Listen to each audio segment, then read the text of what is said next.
Halo teman-teman, jumpa lagi pada kanal saya Hobi Kerja Channel.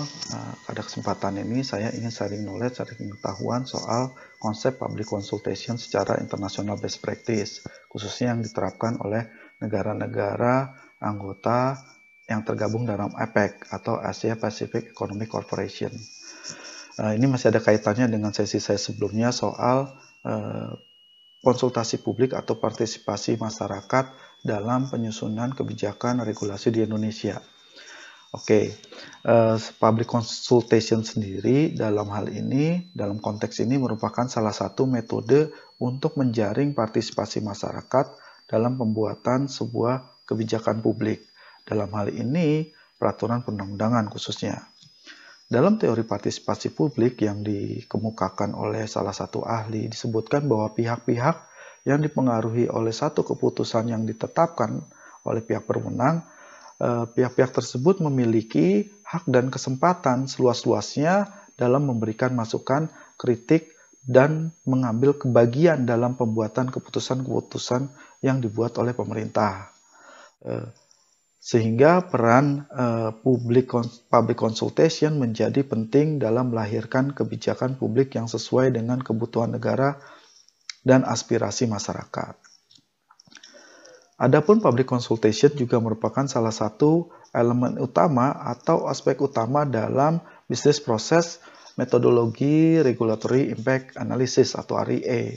RIA merupakan metode yang digunakan untuk menganalisa secara sistematis atas tujuan dan dampak dari sebuah regulasi melalui pengujian atau exercise secara kritis efek negatif dan positif dari regulasi tersebut. Hal ini juga bukan hanya regulasi yang akan disusun, tapi juga bisa juga regulasi atau kebijakan yang sudah ada atau existing. Dan termasuk juga alternatif-alternatif yang bisa menjadi opsi kebijakan lainnya. Secara umum, RIA sering menggunakan cost-benefit analysis sebagai tools utama. Hal ini bertujuan untuk mengukur apakah benefit lebih besar daripada cost-nya. Kalau memang cost-nya lebih besar daripada benefit-nya, artinya rencana kebijakan tersebut atau rencana regulasi tersebut harus dinilai tidak layak untuk dikeluarkan karena akan menimbulkan dampak yang negatif. Hingga saat ini, metode RIA atau Regulatory Impact Analysis tadi telah diaplikasikan oleh kurang lebih 32 negara. Adapun 7 elemen utama dari RIA tersebut meliputi 1. Identifikasi masalah dan tujuan. 2. Identifikasi alternatif kebijakan regulasi. 3. Dampak dari regulasinya seperti apa. 4. Pemenuhan dan penegakan regulasi. 5. Evaluasi usulan. 6. Konsultasi publik. 7. Penyediaan strategi dalam rangka implementasi dan review. Artinya, komponen atau aspek konsultasi publik di sini juga sudah menjadi bagian dari bisnis proses RIA atau Regulatory Impact Analysis. Adapun sebagian besar negara-negara yang tergabung dalam organisasi APEC tadi telah menerapkan mekanisme public consultation dalam pembuatan peraturan perundang-undangannya di negara masing-masing. Namun demikian, mekanisme public consultation ini dinilai belum memiliki standar penerapan yang baku, sehingga model penerapannya diserahkan pada masing-masing sesuai dengan gaya pemerintahan, karakter masyarakat, sampai dengan konstelasi politik dalam negerinya masing-masing.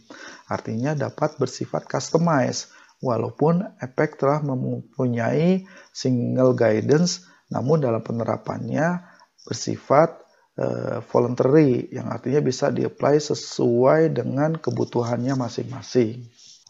Tujuan dan manfaat dari penerapan public consultation diantaranya, pertama, untuk mewujudkan prinsip transparansi dan akuntabilitas, kemudian memperkaya pandangan dan argumentasi atas peraturan perundang-undangan yang akan diterbitkan, kemudian membuat peraturan perundang-undangan menjadi berkualitas. The quality of regulasi itu sendiri akan sangat ditentukan oleh quality public consultation-nya, sehingga dapat lebih diterima oleh masyarakat, dapat memberikan kepastian bagi iklim bisnis juga, dan biaya yang digunakan dalam pembuatannya menjadi lebih efektif dan efisien, termasuk meminimalisir respon negatif masyarakat yang dapat berdampak pada stabilitas politik. Adapun beberapa prinsip yang harus diperhatikan dalam penerapan mekanisme public consultation adalah 1. Transparansi dan akuntabilitas. 2. Komitmen dalam mewujudkan keterlibatan publik dalam pembuatan peraturan perundang-undangan. 3. Bersifat inklusivitas dengan memperhatikan kesetaraan hak setiap individu dari masyarakat. 4. Tepat waktu dan informatif atas rancangan regulasi yang sedang dibuat. 5. Yang terakhir, menjunjung tinggi nilai integritas dengan mengedepankan prinsip-prinsip saling menghormati. Jadi ada 5 prinsip-prinsip yang harus di-apply atau diterapkan dalam proses public consultation sehingga public consultation tersebut bisa betul-betul menghasilkan sebuah produk kebijakan atau regulasi yang berkualitas. Oke, demikian sesi singkat sharing knowledge dari saya. Semoga bermanfaat dan jangan lupa apabila teman-teman ada yang belum, support channel ini dengan mensubscribe, like, dan men-share kepada yang lain. Dan sampai jumpa pada sesi saya berikutnya. Bye!